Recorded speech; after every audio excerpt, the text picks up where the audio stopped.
క్రీస్తునందున్న ప్రియులకు ప్రేమతో వందనాలు తెలియజేయుచున్నాను. అక్టోబర్ నెల 1వ తేదీ 2024. ఈరోజు దేవుడు మనకు చేస్తున్న వాగ్దానం ఏమిటనగా యెషయా గ్రంథము 54వ అధ్యాయము 8వ వచనం. నిత్యమైన కృపతో నీకు వాత్సల్యము చూపుదును. ఆమేన్. నా ప్రియమైన సహోదరి సహోదరులారా, ఈ లోకంలో దేవుని భక్తులుగా జీవిస్తున్న మనము ఆయా సమయములలో అనేక రకాల బాధలను, శోధనలను, అవమానములను, ఇబ్బందులను ఎదుర్కోవలసి వస్తుంది. ప్రియులారా, మనకు తెలుసు కష్టపడకుండా ఏది రాదు అని. ఎంత కష్టపడితే అంత సుఖపడతామని. అవును కదా? వాన పడాలి అంటే ఉరుములు మెరుపులు రావాలి. ఉరుములు మెరుపులంటే మనకు భయమే, కానీ వాన కావాలి కాబట్టి వాటిని భరించక తప్పదు. అలాగే దేవుని ఆశీర్వాదం మనం పొందుకోవాలంటే ఖచ్చితంగా శ్రమ అనుభవం గుండా మనం వెళ్లాల్సిందే. శ్రమ అనుభవం లేకుండా ఏ విశ్వాసికి, ఏ భక్తునికి దేవుని ఆశీర్వాదం పొందుకునే అర్హత, అధికారం లేదు.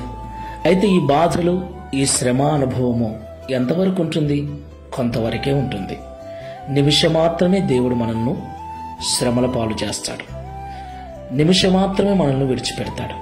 అంటే శాశ్వతమైన ఆశీర్వాదం కోసం కొంత సమస్యను, కొంత శ్రమను, కొన్ని బాధలు మనం అనుభవించక తప్పదు. వాటిలో మనము దేవునికి నమ్మకంగా ఉంటే దేవుడు నిత్యమైన కృపతో మనకు వాత్సల్యము చూపి శాశ్వతమైన ఆశీర్వాదాన్ని ఇచ్చి మనల్ని తన కొరకు స్థిరపరుస్తాడు. ప్రార్థన చేసుకుందాం.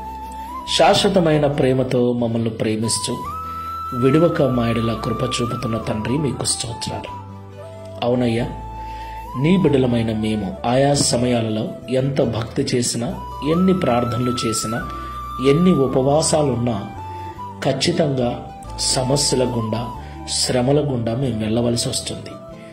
మాలో కొందరు అలాంటి అనుభవంలో ఉండగా నీకు దూరమైన వారు, నిన్ను విడిచిపెట్టిన వారు, నిన్ను గొనిగి సనిగి నీ మీద నిందలు వేసిన వారు లేకపోలేదు. అయితే ఆ పరిస్థితులలోనే, ఆ శ్రమానుభవం గుండా మేము వెళుతున్నప్పుడే నిబ్బరము కలిగి ధైర్యంగా ఉండాలని, వాటిని కొంతకాలం మేము సహించిన పిదప శాశ్వతమైన ప్రేమను, నిత్యమైన కృపను, వాత్సల్యమును మా మీద చూపించి మా జీవితాలను ఆశీర్వదిస్తావని మాతో మాట్లాడినందుకు వందనాలు.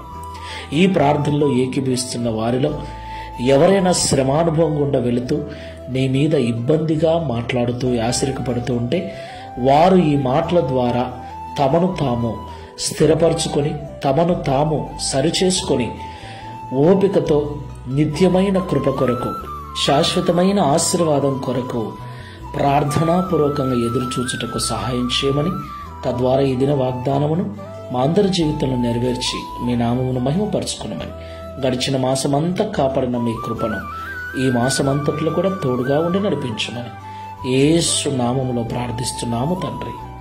Amen. Praise the Lord. God bless you.